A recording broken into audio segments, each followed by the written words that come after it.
Hello all. हमारे आज का थियोरी का फर्स्ट यूनिट है और इसमें हम लोग देखेंगे introduction to the database management system as well as transactions. तो सबसे पहले हम लोग शुरुआत करते हैं डेटाबेस सिस्टम से, फिर हम लोग देखेंगे पर्पजेस ऑफ डेटाबेस, फिर view of a data, then relational database, then database architecture और फिर ट्रांजैक्शन मैनेजमेंट। सबसे पहले शुरुआत करते हैं व्हाट इज़ डेटाबेस सिस्टम। अभी डेटाबेस मतलब क्या होता है, एक डेटाबेस करके एक फिजिकली जो पार्ट होता है वो, उसमें हम लोग कुछ डेटा रखते हैं और डेटा किस फॉर्मेट में होता है, रोज़ और कॉलम्स में। और ये रोज़ कॉलम्स किस में होते हैं, टेबल में होते हैं। ओके, और साथ साथ में डेटाबेस के और भी ऑब्जेक्ट्स हैं, जैसे कि है व्यू है, सीक्वेंसेस है, इंडेक्सेस है, सिनोनियम है, फिर बाद में स्टोर प्रोसीजर्स होती है। सो ये सारे बाकी चीज़ें भी डेटाबेस में रहती है। अभी एक बेसिक एग्जांपल मैंने यहाँ पे दिया है, ये होता है यूज़र। यूज़र नॉर्मली एक रिक्वेस्ट भेजता है और उसके रिस्पांस में हमें डेटाबेस डेटा भेजता है। सो सबसे पहले यूज़र रिक्वेस्ट भेजेगा और उस रिक्वेस्ट को प्रोसेस करके डेटाबेस उसको रिस्पॉन्स भेजता है। सो ये होता है डेटाबेस सिस्टम। अभी पर्पजेस ऑफ डेटाबेस, क्यों डेटाबेस आया है, तो सबसे पहला है it provides secure and survival medium for the storage and retrieval of data. मतलब वो जो डेटा हम लोग रखते हैं वो सिक्योरली रखते हैं और हम लोग कभी भी उसको रिट्राइव कर सकते हैं। Data share among several users, मतलब एक सेंट्रलाइज डेटाबेस होता है, उसमें बहुत सारे यूज़र्स उस पर्टिकुलर डेटाबेस को एक्सेस करते हैं। एक एग्जांपल के तौर पे मैं दे दूँगा आपको, बैंक जो है, बैंक का एक सेंट्रलाइज डेटाबेस होता है और उसको बहुत सारे लैक्स ऑफ यूज़र्स उसको एक्सेस करने का कोशिश करते हैं और अपने हिसाब से डेटा ले लेते हैं। उसके बाद है provides mechanism to create, access and manipulate data without compromising security and integrity of a data। और फिर आता है इनकन्सिस्टेंसी कैन बी अवॉइड।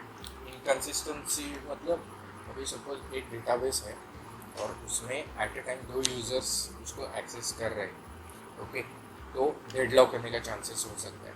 तो डेटाबेस इटसेल्फ उसको हैंडल करता है, ओके। एंड डेटाबेस के अंदर डेटा बहुत सिक्योरली स्टोर होता है, मतलब कोई भी यूज़र आके उसको मॉडिफाई नहीं कर सकता है जब तक उसको राइट्स ना हो। जैसे यूज़र्स को राइट्स होते हैं उसी हिसाब से उसको डेटा हाथ में मिल जाता है। अभी view of a data, view of data में क्या होता है, डेटाबेस में से डेटा व्यू कैसे होता है। यहाँ पे नीचे मैंने डायग्राम दिया है, यहाँ पे डेटाबेस होता है, डेटाबेस में टेबल होता है, टेबल के अंदर क्या होता है, रो और कॉलम। और ये देखो, ये यहाँ पे ये रो हो गया, फर्स्ट सेकंड थर्ड फोर्थ, और ये सारे कॉलम्स हो गए, जो कि customer ID, first name, last name, okay.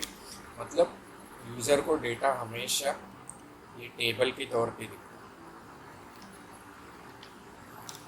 अभी हमारा नेक्स्ट पॉइंट है, वो है रिलेशनल डेटाबेस। रिलेशनल डेटाबेस मतलब जो डेटाबेस में अभी ऐसा नेसेसरी नहीं है कि सिर्फ एक ही टेबल हो सकता है। डेटाबेस के अंदर बहुत सारी टेबल्स होती है, एक नहीं, दो नहीं, बल्कि 10,000 15,000 टेबल्स रहती है और उन टेबल्स का एक दूसरे के साथ कनेक्शन होता है, ओके। और उस कनेक्शन की वजह से हम लोग मल्टीपल टेबल से डेटा रिट्राइव कर सकते हैं। एक आपको एक प्रैक्टिकल एग्जांपल देता हूँ। अभी एक्सेल फाइल्स है, ओके, एक्सेल फाइल्स भी डेटाबेस जैसे ही है, बट उसमें प्रॉब्लम क्या होता है, अलग अलग शीट्स रहती है, ओके। तो अलग अलग शीट्स में से डेटा निकालना बहुत टफ हो जाता है, क्यों, क्योंकि वो इंटरलिंक नहीं होते। पर डेटाबेस क्या बोलता है, मैं टेबल्स को मेरे हिसाब से, या फिर आप लोग जैसे उसको डिज़ाइन करोगे उस हिसाब से मैं उसको इंटरलिंक करूँगा और एक ही स्टेटमेंट पास करके आप एक से ज़्यादा टेबल से डेटा निकलवा सकते हो, ओके। ये सबसे बिगेस्ट एडवांटेज होता है रिलेशनल डेटाबेस का। अलग अलग एक्सेल फाइल्स होती है वो हम लोग कभी कनेक्ट नहीं कर सकते। हमें हमेशा जो एक्सेल फाइल चाहिए वो ओपन करनी पड़ती है, उसमें से डेटा लेना पड़ता है, क्लोज करनी पड़ती है, वापस दूसरी लेनी पड़ती है, उसमें से डेटा निकलवाना होता है, फिर हम लोग दोनों का डेटा साथ में कर सकते हैं। तो ये टाइम कंज्यूमिंग प्रोसेस है। बट रिलेशनल डेटाबेस बोलता है कि तुम लोग सीधा टेबल्स को कनेक्ट करो और डायरेक्टली मैं उसको आपके हाथ में सब बाकी टेबल्स का भी डेटा इन वन शॉट दे दूँगा। ठीक है, अभी रिलेशनल डेटाबेस में क्या होता है, अभी ये देखो, ये यहाँ पे है रेटिंग्स करके टेबल, यहाँ पे है यूज़र्स करके टेबल। सिर्फ ये दो ही टेबल्स देखो फिलहाल। ओके, अभी यूज़र्स में क्या है, आईडी है, फर्स्ट नेम, लास्ट नेम और ईमेल है। ओके, और रेटिंग्स में क्या है, आईडी है, रेटिंग है, यूज़र आईडी है और मूवी आईडी है। अभी ये अलग टेबल है रेटिंग, और ये यूज़र टेबल अलग है। बट ये दो टेबल्स लिंक हो सकते हैं। क्यों? क्योंकि यहाँ पे देखो, ये आईडी जो कॉलम है जो यूज़र्स टेबल में है, वो सेम आईडी कॉलम इस रेटिंग टेबल में भी है। मतलब इसमें यूनिक रिकॉर्ड होंगे और इसमें मल्टीपल रिकॉर्ड होंगे। मतलब हम लोग ये देख सकते हैं कि कौन से यूज़र आईडी ने क्या रेटिंग दिया है। तो हमें ये नहीं करना पड़ेगा कि यूज़र टेबल भी देखो, वो फिर ये रेटिंग टेबल भी ओपन करो देखो, नहीं, ये दो टेबल डायरेक्ट ज्वाइन करने का, और दोनों टेबल्स को ज्वाइन करके हम लोग साथ में ही दोनों टेबल्स का डेटा देख सकते हैं। कुछ इस तरह से ही टैग्स और मूवी जो टेबल है वो इंटरलिंक है। तो ये चारों टेबल एक दूसरे के साथ इंटरलिंक है। मतलब अब चारों टेबल का डेटा एक साथ उनको ज्वाइन करके देख सकते हैं with in a single query. तो ये कुछ इंटरनली रिलेशनल डेटाबेस इस तरह से होता है। यूज़र टेबल रेटिंग के साथ लिंक है, यूज़र टेबल टैग्स के साथ लिंक है, यूज़र टेबल मूवीज़ के साथ भी लिंक है, but indirectly via tags and rating. Okay, तो ये होता है रिलेशनल डेटाबेस। अभी डेटाबेस आर्किटेक्चर हम लोग देखेंगे। डेटाबेस का एकदम सिंपल आर्किटेक्चर है। उसमें 3 लेवल्स होती है। एक होता है इंटरनल लेवल, एक होता है कंसेप्चुअल लेवल और एक होता है एक्सटर्नल लेवल।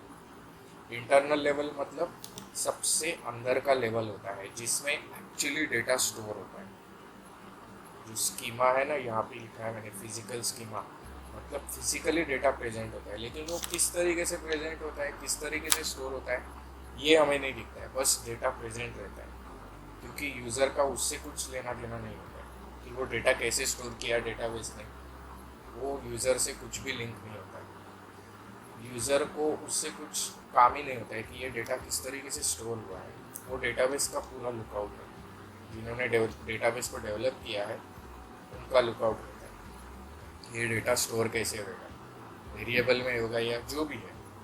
ओके, बाद में आता है कंसेप्चुअल लेवल। कंसेप्चुअल लेवल मतलब हम लोग को सिर्फ टेबल्स दिखते हैं। जैसे कि अभी सपोज एक टेबल है, ओके, और अगर मैंने उसमें कमांड फायर किया DESC और एम्प्लॉय, तो मुझे एम्प्लॉय टेबल का पूरा स्ट्रक्चर दिखता है। और स्ट्रक्चर किधर होता है, ये कंसेप्चुअल लेवल में स्ट्रक्चर प्रेजेंट होता है। मतलब डेटाबेस मुझे क्या दिखाता है कि ओके, ये टेबल है, इसके अंदर इतने इतने कॉलम्स हैं, बस। तो ये हो गया कंसेप्चुअल लेवल, मतलब मिडल लेवल आ गया। और सबसे एंड में होता है वो होता है एक्सटर्नल लेवल, जो हम लोग क्वेरी फायर करते हैं उस वक्त जो रिजल्ट आता है। मतलब अगर मैं आपको अच्छे से बताऊं तो ये देखो, ये वाला जो पोर्शन है ना, कस्टमर वगैरह, ये हो गया आपका एक्सटर्नल लेवल। और जो इंटरनल लेवल होता है, इंटरनल और कंसेप्चुअल लेवल, वो इसी के अंदर होता है, वो यूज़र को नहीं दिखता है। तो बस आप अंडरस्टैंड कर लो कि एक्सटर्नल लेवल मतलब ये वाला पोर्शन जो आपको क्वेरी रिजल्ट आता है ना, वो होता है एक्सटर्नल लेवल। ओके, अभी इसको एक बार डायग्रामेटिकली देखते हैं। तो यहाँ पे मैंने जैसे कि कहा था, सबसे पहले एक्सटर्नल लेवल होता है, यहाँ से यूज़र क्वेरी फायर करता है। ओके, तो वो जाता है कंसेप्चुअल लेवल में। कंसेप्चुअल लेवल में वो चेक करता है टेबल प्रेजेंट है या नहीं, और उसके बाद और इन डिटेल इंटरनल लेवल में जाके वो देखता है कि उस टेबल का एग्जैक्टली वैल्यू कहाँ पे है, किस तरीके से वैल्यू को स्टोर किया है। आपको एक सिंपल एक रियल लाइफ एग्जांपल देता हूँ। सबने कार देखी होगी, ओके। तो कार का जो बाहर का जो पार्ट है, मतलब दरवाज़ा रहता है, मिरर रहता है, या फिर स्टेयरिंग रहता है, या फिर क्लच, ब्रेक, ये सब कौन से लेवल पे आता है? ये एक्सटर्नल लेवल पे आता है, क्योंकि वो यूज़र देख सकता है उसको, ओके, और उसको एक्सेस कर सकता है। उसके बाद जो फंक्शनिंग होता है, मतलब हम लोग को सिर्फ इतना ही पता होता है, ओके, ब्रेक दबने के बाद कार रुक जाती है, ओके, तो वो हो गया कंसेप्चुअल लेवल। मतलब हमें सिर्फ पता है कि ब्रेक दबने के बाद कार रुक जाती है, बट वो एक्चुअल में कैसे रुकती है, एग्जैक्टली अंदर ब्रेक दबने के बाद अंदर क्या फंक्शनिंग होता है, वो हम लोग को कभी नहीं दिखता। और वो कहाँ पे होता है? ये इंटरनल लेवल पे, ओके। अभी हम लोग को इतना पता होता है कि कार कैसे चलती है, फ्यूल के बेस पर, जब फ्यूल डालेंगे तभी जाता है कार आगे, बट फ्यूल अंदर काम कैसे करता है, वो कहाँ से कहाँ जाता है, कौन से इंजन में जाता है, ये सब चीज़ें इंटरनल लेवल पे आती है। जो फंक्शनिंग होता है, क्लच हम लोग प्रेस करते हैं, फिर ब्रेक दबाते हैं, ये सब हो गया कंसेप्चुअल लेवल, ओके। और उसका फंक्शनिंग बेसिक ओवरऑल पता रहता है, ओके। और सबसे ऊपर में जो होता है वो सिर्फ यूज़र को दिखने के लिए वैसा दिखाया गया। एक्चुअल मशीनरी हमें कभी नहीं दिखता। तो कुछ इसी तरह से है, जो एक्चुअली डेटा स्टोर होता है वो कभी नहीं हम लोग को दिखता है कैसे स्टोर होता है। सिर्फ हमें ये दिखता है कि हाँ, ओके, ये टेबल में डेटा प्रेजेंट है, और फाइनली एग्जैक्ट जो डेटा की वैल्यूज़ होती है वो हमें एक्सटर्नल लेवल से मिलती है। तो यूज़र को सिर्फ एक्सटर्नल स्कीमा पता होता है, कंसेप्चुअल स्कीमा थोड़ा बहुत पता होता है, जैसे कि मैंने DESC टेबल ने बोला था, और एक्चुअल डेटा ये यहाँ पे होता है इंटरनल स्कीमा में, ओके। तो ये होता है हमारा डेटाबेस का बेसिक आर्किटेक्चर। ये हमारा लास्ट पॉइंट है, वो है ट्रांजैक्शन मैनेजमेंट। ट्रांजैक्शन मैनेजमेंट में आता है active, then partially committed, then fail, then abort, and finally commit. Partially सबसे पहले एक्टिव मतलब क्या होता है? हम लोग स्टेटमेंट जब भी लिखते हैं, ट्रांजैक्शन क्वेरी लिखते हैं, ओके, और वो एग्जीक्यूट करते हैं, okay, being to be executed, मतलब वो एक्टिव होता है एग्जीक्यूट करने के बाद। पार्शियली कमिटेड मतलब when transaction execute it fails the operation, it is said to be partially committed in the state. मतलब वो आइदर वो सेव होता है, या फिर वो पार्शियली सेव होता है, या फिर वो फेल हो जाता है। मतलब ये कैचे में एक तरीके का कैचे होता है। ये यहाँ पे डायग्राम में भी आप देख सकते हैं। अगर वो फेल हो गया तो वो पूरा का पूरा फेल होके अबॉर्ट हो जाता है और फिर एंड हो जाता है। या फिर क्या होता है, ट्रांजैक्शन एक्टिव होता है, वो पार्शियली कमिट होता है, फिर हम लोग एग्जीक्यूट होने के बाद फाइनल हम लोग कमिट करते हैं, सेव करते हैं, तब जाके वो एंड होता है। So this is a transaction state. So this is all about unit 1 part 1. Okay, thank you. Don't forget to subscribe and press bell icon for new updated videos. Like and share videos with your friends.